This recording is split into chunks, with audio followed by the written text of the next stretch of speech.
여러분 안녕하십니까? 금요일 밤 여수 MBC 뉴스데스크입니다.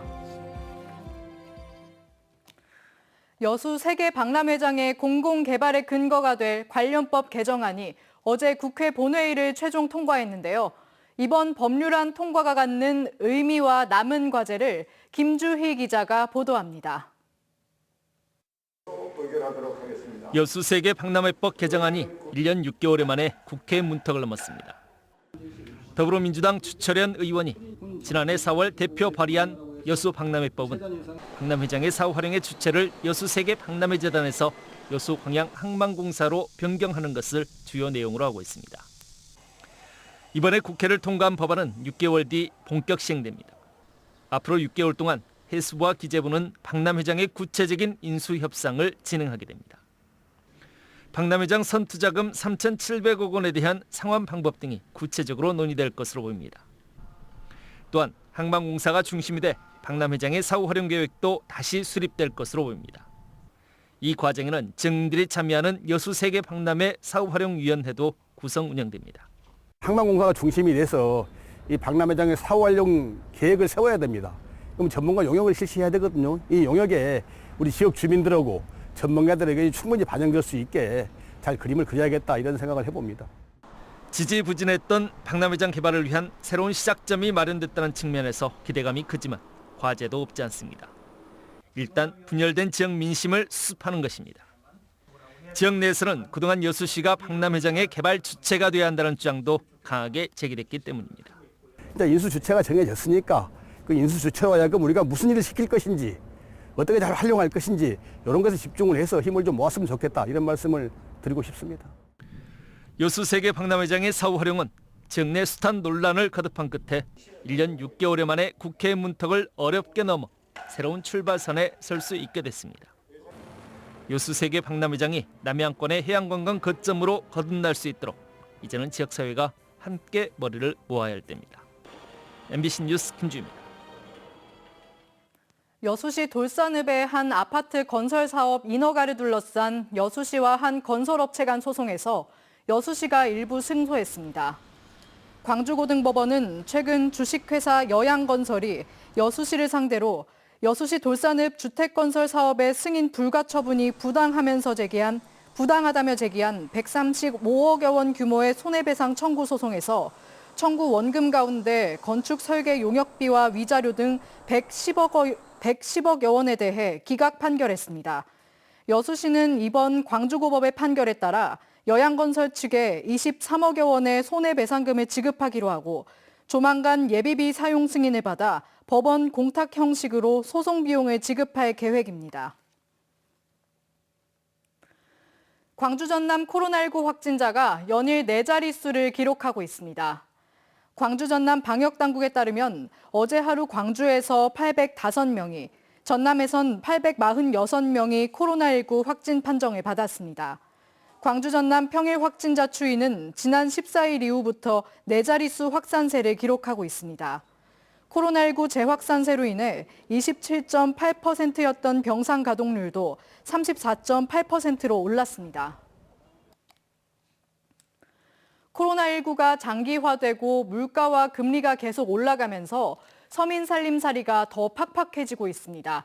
소상공인 3명 가운데 1명은 1억 원 이상 빚을 지고 있고 폐업 이후 재창업하는 이른바 재기하는 비율도 10명 가운데 3명꼴에 불과했습니다. 한신구 기자의 보도입니다. 2년 10개월이 넘는 고되고 기나긴 코로나19 불황의 트럭. 반짝 나아지는가 싶다가도 또다시 재유행으로 닫혀버리는 소비자들의 지갑에 나오는 건 한숨뿐입니다. 특히 최근 들어서 부쩍 높아진 환자 추세 등 코로나19 재유행 기미는 서민들의 속을 바짝 태우고 있습니다. 풀렸을 때 조금은 기대를 했었죠. 그러니까 조금 기대를 했었는데 이제 가면 갈수록 더 어려워진다는 걸 느꼈으니까 지금은 많이 힘들죠. 통계로 본 서민들의 살림살이는 더 심각합니다. 현재 부채가 1억 원이 넘는다는 소상공인은 광주가 30%, 전남이 43.9%에 달했습니다. 매출 감소가 가장 큰 원인으로 꼽혔는데 광주와 전남 모두 70%를 넘었고 다음으로 자금 조달 어려움이 30% 선이었습니다. 이대로 가면 문을 닫거나 폐업을 고민할 수밖에 없다는 소상공인이 절반에 이르고 있는데 그렇다고 뚜렷한 해결책이 있는 것도 아닙니다. 실제로 코로나19 이후에 폐업한 지역 소상공인 가운데 재창업에 성공한 비율은 광주가 27.1%, 전남 36.4%에 그쳤습니다. 문제는 이런 통계가 소상공인들의 1년 전 사정을 반영한 것이어서 최근엔 상황이 더욱 심각해졌다는 데 있습니다. 특히 지역의 벤처기업이 지난 3년 사이에 240개 업체 줄어들었는데 이는 전국 평균보다 5배 이상 높은 것으로 지역의 성장 동력 역시 약해지고 있다는 반증에 다름 아닙니다. 더욱이 최근 들어서 금리와 물가, 인건비가 가파르게 오르고 있고 다음 달 재유행 기미를 보이는 코로나19까지. 서민들은 그야말로 아슬아슬한 하루하루를 버텨가고 있습니다. MBC 뉴스 한시국입니다. 레고랜드 채무 보증에 대한 김진태 강원도지사의 발언으로 금융시장이 혼란을 겪고 있는 가운데 전라남도가 도내 지자체와 산하기관에 대한 지급보증 의무를 성실히 이행하겠다고 밝혔습니다. 전라남도에 따르면 산업단지 개발을 위해 지급보증을 한 지자체와 산하기관은 나주시와 담양군, 광양만권 경제자유구역청 등 모두 3곳으로 이 가운데 광양경제청은 세풍산단 개발을 위해 금융사에 950억 원을 지급 보증했습니다. 전라남도와 경제청은 세풍산단의 분양률이 80%대로 문제가 발생할 가능성이 없고 유사시 경제청에서 채권을 전액 매입하고 도 차원에서도 책임을 지겠다고 설명했습니다. 최근 서해안 고속도로 등에서 차량 정체 현상을 많이 경험하셨을 텐데요. 노면 보수 공사가 곳곳에서 이루어지고 있기 때문입니다. 그러다 보니 교통체증은 물론 사고도 잇따르고 있습니다. 양정은 기자입니다. 서해안고속도로 상행선 무안 1터널에서 추돌 사고가 난 것은 지난 24일 오전. 도로 보수 공사로 터널 안 한 개 차로가 통제되다 보니 차량 정체가 빚어졌고 속도를 줄이지 못한 차량 추돌 사고로 이어졌습니다. 열흘 전에도 같은 곳에서 추돌 사고가 발생했습니다. 보시는 것처럼 작업이 시작되면 차량이 몰리면서 사고 위험은 더 커집니다. 바로 다음 날에는 무안 광주고속도로 동안평 나들목 인근에서 오중 추돌 사고가 났습니다. 10월 한 달 동안 서해안과 무안 광주 고속도로에서 발생한 교통사고는 17건. 이 가운데 노면 보수 등 도로 작업 구간에서 발생한 사고는 전체의 35%에 달합니다. 10월과 11월은 여름철 폭우나 태풍으로 발생한 고속도로의 유지 보수나 점검 작업이 가장 많은 시기입니다. 요즘 들어 더 많은 것 같아. 장애물이 있으니까 위험하죠. 고속도로에서는 빠른 것이 고속도로 아니니까. 그런데 속도를 못 내죠, 아무래도. 위험한 구간이 많지만 일부 현장에서는 차량 제한 속도 등을 알리는 표지판 설치 개수를 오히려 예전보다 줄였습니다. 여러 개의 표지판을 설치하는 과정에서 작업자들이 위험해질 수 있다는 것이 이유입니다. 작년에는 간판이 훨씬 많았는데 올해는 많이 축소가 7개, 8개는 간판이 줄긴 했는데 단기 작업 공사 등은 각종 안전시설 설치가 권고사항에 그치는 것도 문제입니다. 그 매뉴얼에 나온 대로만 실시해준다면은 고속도로에서 그 공사장 사고가 줄어들거든요, 사실. 잠깐 공사한다는 이유로 그냥 안전시설을 확보 못하고 하는 경우도 있고. 운전자들에게 졸음운전과 2차 사고 유의 등을 당부하고 있는 한국도로공사.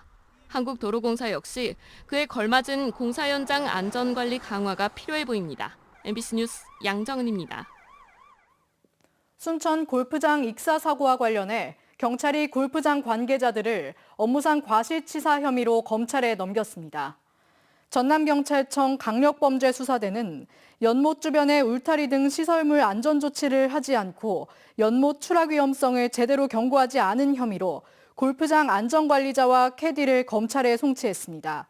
경찰은 당초 중대재해처벌법 적용도 고려했지만 혐의 입증이 부족하고 법의 확대 해석이라는 관계기관의 자문에 따라 최종적으로는 적용하지 않는 것으로 판단했습니다.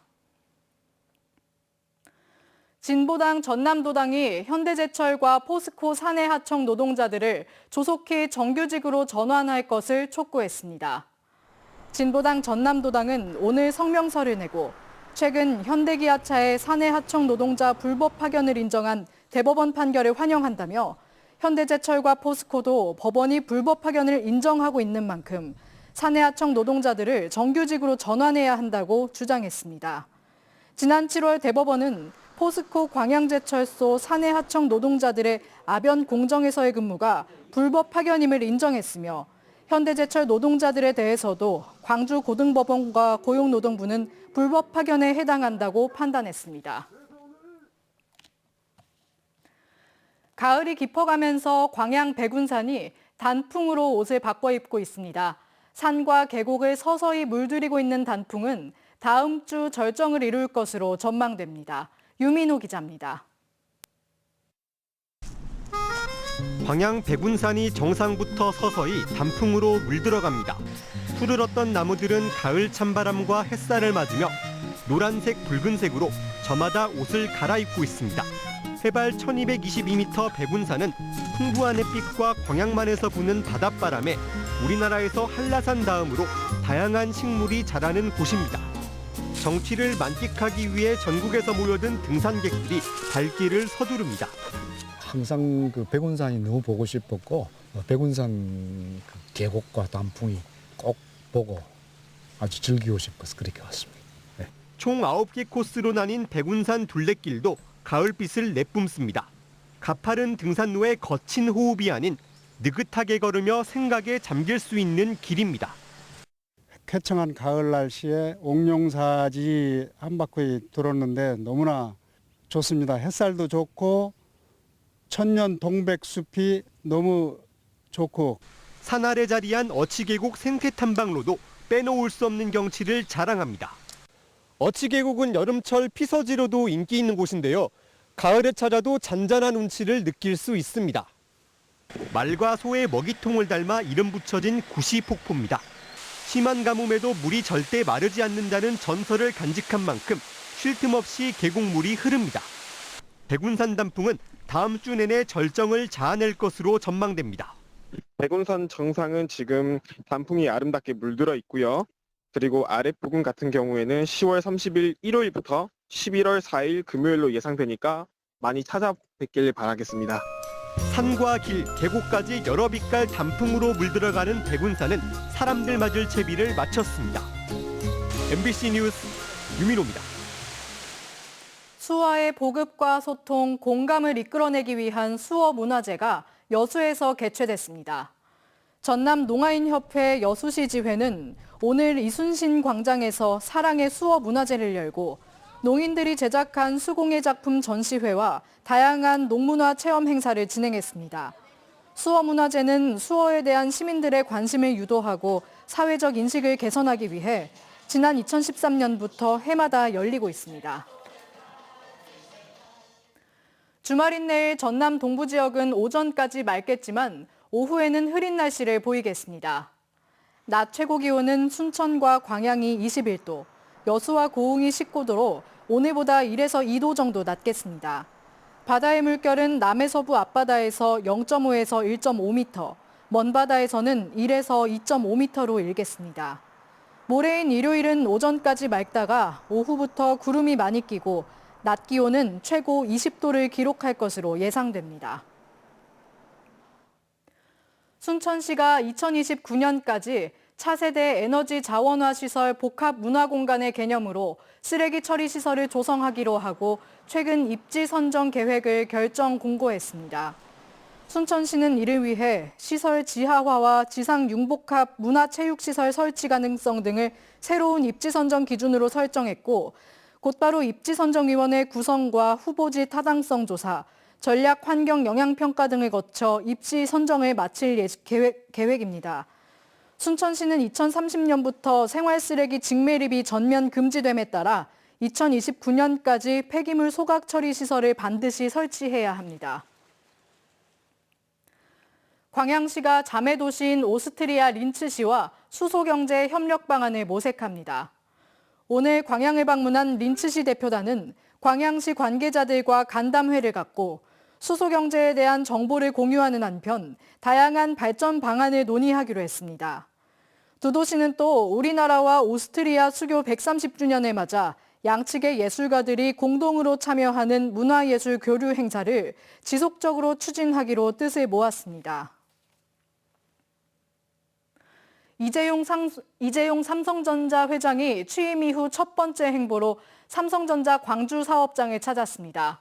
삼성전자에 따르면 이 회장은 오늘 프리미엄 가전제품을 생산하는 광주 사업장을 찾아 현장 직원들을 격려했습니다. 이어 지역 소재 협력사인 DK를 방문해 인력 수급과 공장 자동화 등에 대한 이야기를 나눴습니다.